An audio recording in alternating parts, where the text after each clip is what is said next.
So do you ever use inks in your art journal? If you've never used inks before, this is a very forgiving and fun medium that gives a very different feel to your art journaling pages.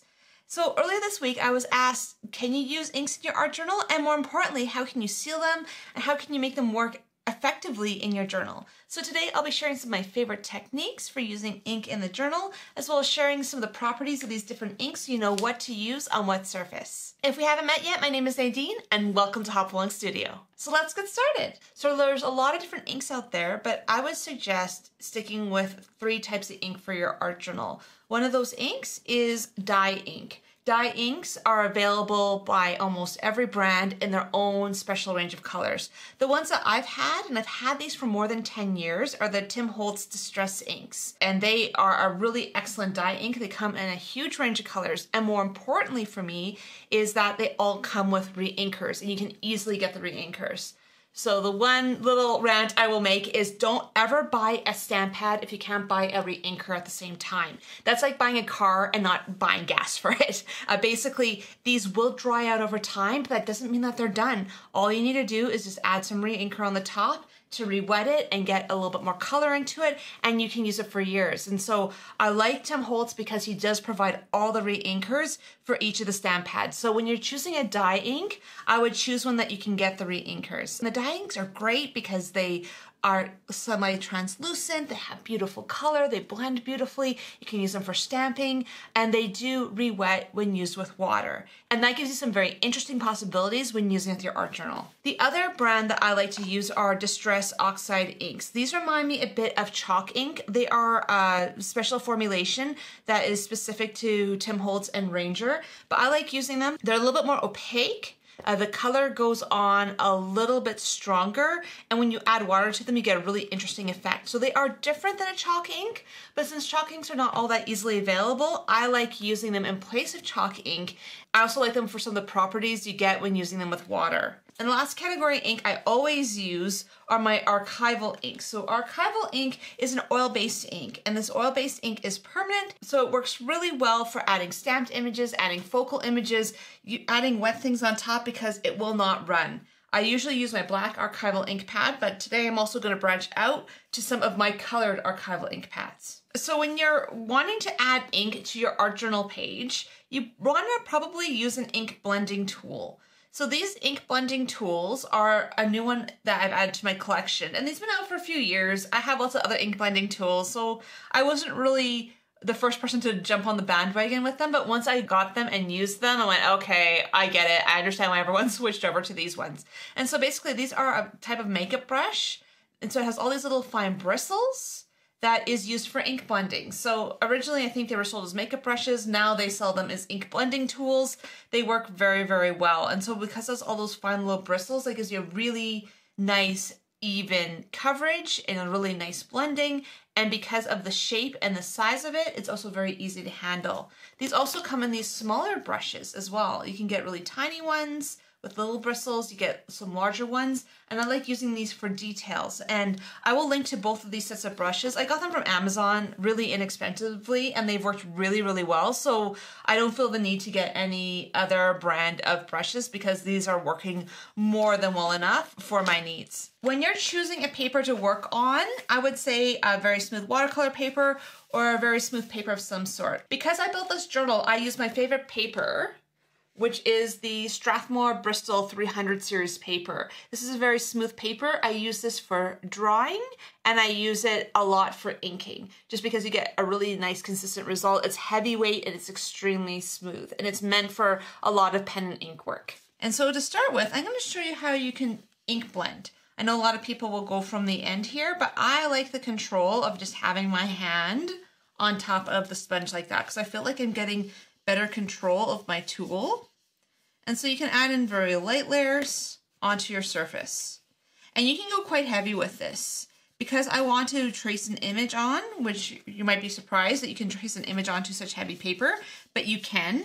I'm going to keep my ink colors light, just so that I'm able to trace through it. And the whole point with inks is that you layer them. This is not something you get on in one stroke. This isn't like working with a pen where you're just like, okay, I put my stroke in and I'm done. No, in this case, you are taking your time and you're adding layer on layer on layer. And by taking the time to just do some nice layering, it's going to add some really nice dimension to your project. And what's nice about that is I have some areas that are darker, some areas that are lighter. I'm purposely doing that because I don't want this to be too dark. And so now I'm going to come in with a little bit of this picked raspberry. And the nice thing about using darker colors is if you do want to put on a lot and not a lot of time, can you always use the darker colors just to add a little bit more color a little bit quicker. So I just go in and continue to add color until I kind of get the hue and the shape that I want. And I'm not the best at ink blending. I would say I'm definitely better with a paintbrush, but I wanted to show you the concept of ink blending because I really like using it in my projects. So you can see that by adding in a little bit of picked raspberry and then adding it into the yellow, you're starting to get this really beautiful peach color. And so this is the thing, is you don't need to buy every color. I know there's a lot of people who go, well, you need to have every color stamp pad, you need to have every color paint. And I'm a strong believer in play with what you have. And the key with this is just understanding your color wheel. A color wheel makes this really, really easy. So it's realizing that your basic colors will make other colors. So for example, red and yellow make orange. So because we're using a pink and a yellow, we're getting this beautiful peach color. And if I want a little bit more of that peach color, I can just grab the squeezed lemonade and then come back the other way. And what's really cool about ink is that now you're getting a lot of different hues in there. Depending on how much pink and how much yellow you use, you're getting a whole different set of colors. And because red and blue make purple, we can add in a little bit of this salty ocean color with the pink, and we're gonna get a nice purple color. And that's a beautiful thing about some of these dye inks is because they are so translucent. They layer beautifully on top of each other. And you may want a more opaque look, but for a first layer, I want this light. I don't want this completely overtaking my background. And because I do want to try to trace through this paper, which you might go, well, it's a thick paper, how do you trace through? Well, we'll talk about that in a little bit. And then I'm going to bring in some green. And so this is where you got to watch, because red and green make mud. So this is where you need to be a little bit more clever. So the green with the yellow is just going to create more of a yellowish green. You can put a lot of colors onto this. So if you want a multicolored background, you just got to watch for like the purple and the pink, not to turn it into mud. And so sometimes this is the key, is I know a lot of people that I teach go, well, I just made mud. I'm like, okay, let's talk about our color wheel. And it's so funny because now that I bring a color wheel to class, I often have my students grab and go, okay, I need to look at those colors again. And some of this is just giving you the tools you need to be able to understand how color works. Because we might go, oh, we just keep creating brown. And some of that is just having a little bit of understanding of the colors that you're adding so that you don't get brown all the time. So you do get these beautiful colors and you end up with something that you're really, really happy with. And so if you've enjoyed what you've seen so far, if you could just like this video, that just helps more people see it. And if you haven't subscribed to my channel, please subscribe. I have lots of good information about art and good art techniques. And recently I've gotten a lot of people saying, I can't believe I just found your channel. So every time you subscribe, every time you like, that just helps more people find me and be able to get access to content that's going to help them. So thank you so much for your support. So right now we have a really nice soft layer of ink. And now we can add a second layer of ink to this. And in this case, I'm going to start using some stencils to add in a little bit of color. So we're going to start by adding in another stencil shape. And so when you're choosing a stencil, I usually like to start with a large open space stencil. And when you're choosing your stencils, you want to think, is it large? Is it more medium open spaces, or is it really small and detailed? And I'm going to start by just adding some Mermaid Lagoon through the stencil here. The reason I like varying the size of my stencils is I think it adds a lot more impact. If you have a lot of detailed stencils on your page, it can end up looking just very busy. While moving from a large stencil to a medium stencil to a small stencil, that gives a little bit more rest to your eye. It gives you more areas that you can work in. It just gives a little bit of a different look to your page. And I really prefer that. And I've noticed the more I've moved into doing the large, medium, and small stencils, the better it's making my projects look. So something to think about when you're adding color onto your journal pages. And so you can see here, I basically just added in some blue. This blue is looking pretty fantastic. You'll notice that it's not completely covering the color below. So I have some purple areas shining through. I can also go in another direction with this and add in another ink on top of it. And if you don't want your stencil to move, my stencil moves slightly, so I'm just going to line it back up again. But if you're concerned about your stencil moving, you can always just tape it down. But mine only shifted slightly, so I can line it back up again. And if it does shift, like there you can see it's off, you just need to bring it back to a place where you don't see any of that pink below it. And then you know you're in the right spot. So I'm going to add in a peacock feather. So this is a blue-green color. So I don't want it to go too much on these purple areas, otherwise it's going to get a little bit muddy. And because the blue turned to purple because we had the pink underneath it. But down here, I'm going to add in a little bit of this green-blue peacock feathers color. And this is also where I could go in with a smaller one and just add in a little bit more detailed areas, because this goes on a lot more strongly with these little brushes. And this is where you can just choose one side where maybe you just want a little bit of extra color there. And this allows you to create, again, more variation. Or maybe I just want that edge there. And that allows you in those larger stenciled areas to even show variation within the stenciled area. And that's a really amazing thing that you can do. So they don't have to be that you only use large tools with your inking. You can use a lot of smaller and more varied tools to get different effects and different looks to your stenciling. And so because this one here continues on, I'm just going to grab another section of it that looks fairly similar and just add in a little section below. And it doesn't have to be perfect, I just don't want it to look like it just stopped. And the whole point of this particular stencil was for it to repeat. So this is meant to be a bit more of a repeating stencil, or maybe it isn't. I'm just making it into a repeating stencil. And then I'm just adding in a little bit of that color. So now you can see closer to this edge, we're getting this little bit of a light green. So I'm going on very late there. I want this to almost fade out. So because I want it to fade out, I'm not putting it on super, super deep. And you can see that in some areas here, like as I'm getting closer to this orange color, the blue is getting a little bit more muted, maybe a little bit more muddy. I'm okay with that. But if that does bother you, you can try to stick with more pure colors. I just wanted to show you how you can add layer on layer and get some different techniques. So now that we got the first layer of ink down, now I'm going to add in a little bit more ink using this smaller stencil. And so I'm going to go for a darker color of the yellow. So we're using a mustard seed dye ink here. Because we went quite dark there, this is going to give that a different look to it. And so you can see that this particular color is quite a bit darker. And because I went on quite dark with that, that's affecting just kind of the final look to it. So I'm going to go back and use some more of this cracked pistachio. So you'll notice that I'm not going with a bunch of different colors. I'm using a lot of the same colors, but as a second layer, just to add a little bit of variation to this background. And that's why sometimes we can get a little bit carried away and use almost too many colors. So let's talk about adding some permanent ink details to our background.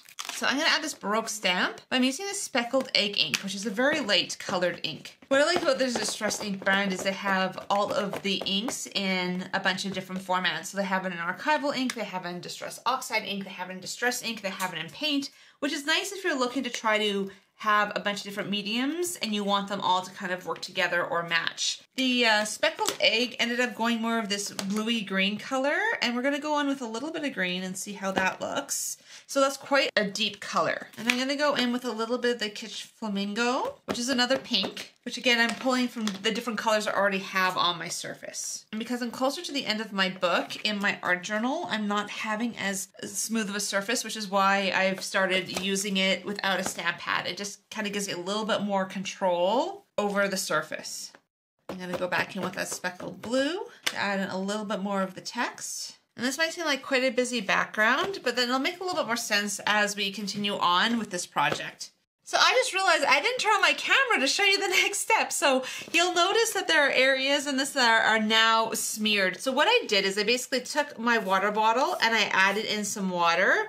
I tilted it, I let it run down the page. And that's a way you can really soften your background. If you have areas that are too dark, like in here, and you don't necessarily like how dark they are, you can add some water.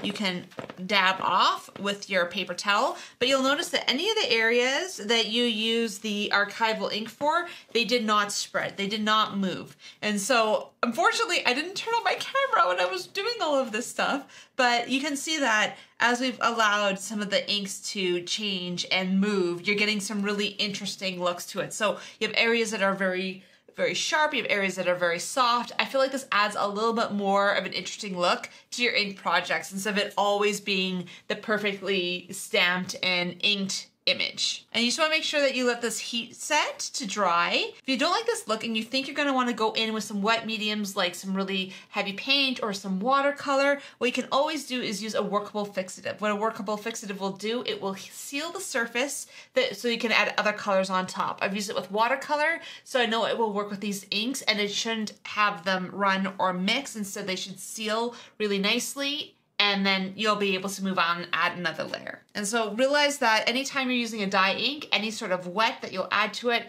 whether that's a medium or paint or a really soft watercolor, it is going to affect the look of the page. So just be aware of that. Workable fixative is the easiest thing to use just to seal it. It doesn't smell very nicely. I would suggest using it outside or in a really well ventilated space, but it does work for sealing your projects if you're worried about your ink smudging. For a lot of my projects, I will do an entire ink project and not seal any of it. That's just my nature. If that would bother you, you can always go ahead and seal your project.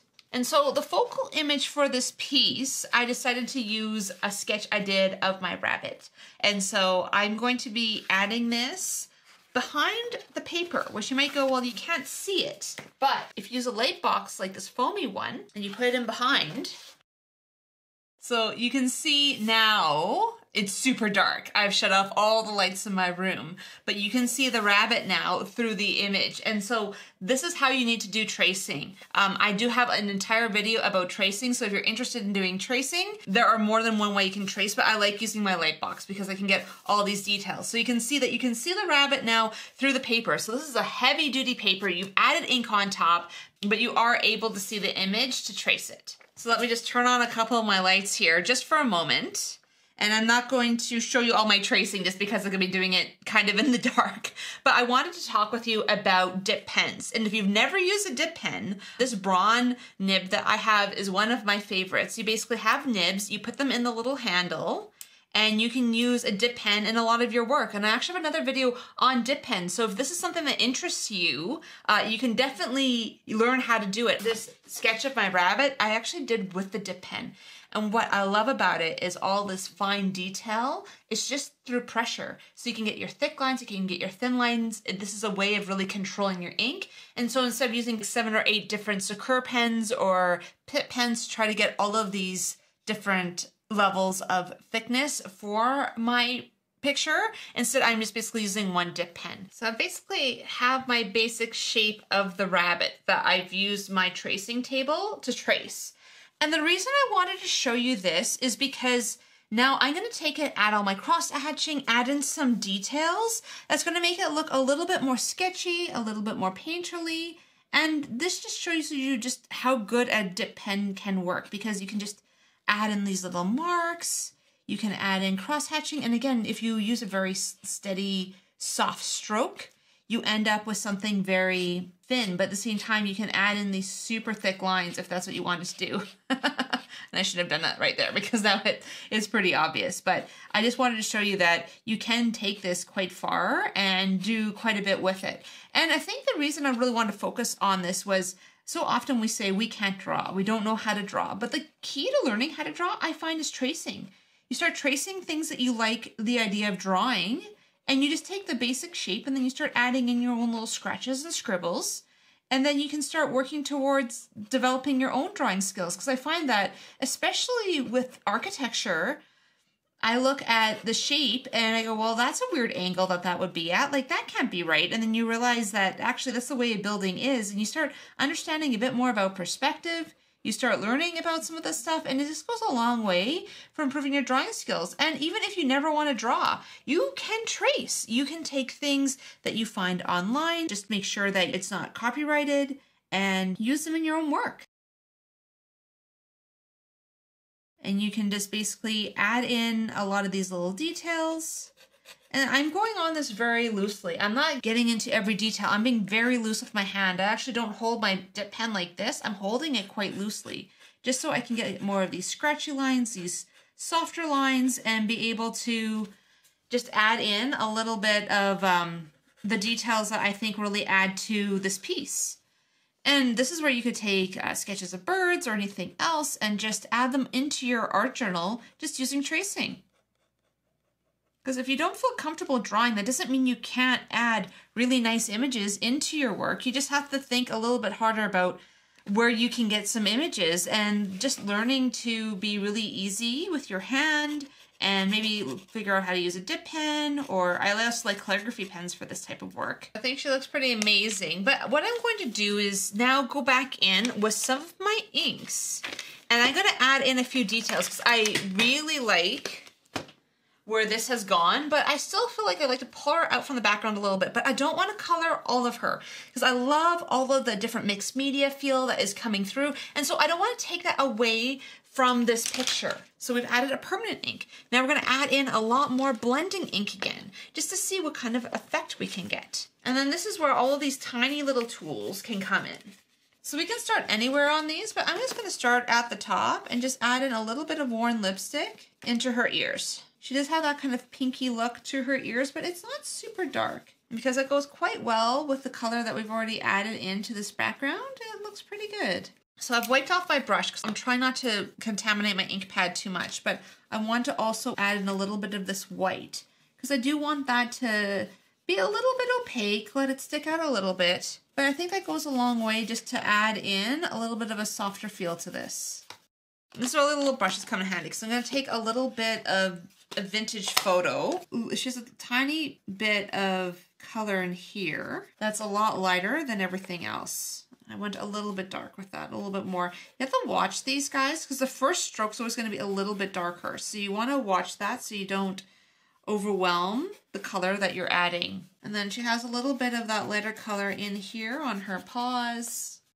So the reason I'm actually doing this particular project today is she passed away last week. I've been having some trouble, honestly, and I find that having an opportunity to do a painting of her, to do some creating with her in mind is feeling a whole lot better. It's making me feel a whole lot less sad about everything that's gone on, because she was 9.5. She was not long for this world, but she was my little companion. She sat in my office, so as I worked during the day, I got to spend time with her, and she was really quite a sweet bunny. And found out last week on Monday, on January 2nd, that she had a tumor in her chest. She didn't seem to be in pain, but if we could keep her comfortable, like we could probably keep her going for a while. And she was off chewing my books and doing all the regular things she does to get into mischief. So I'm like, well, she's obviously feeling okay, so I'll just kind of let it be. And then 2 days later, I woke up to find that she had passed. And it was traumatizing. It was too much. And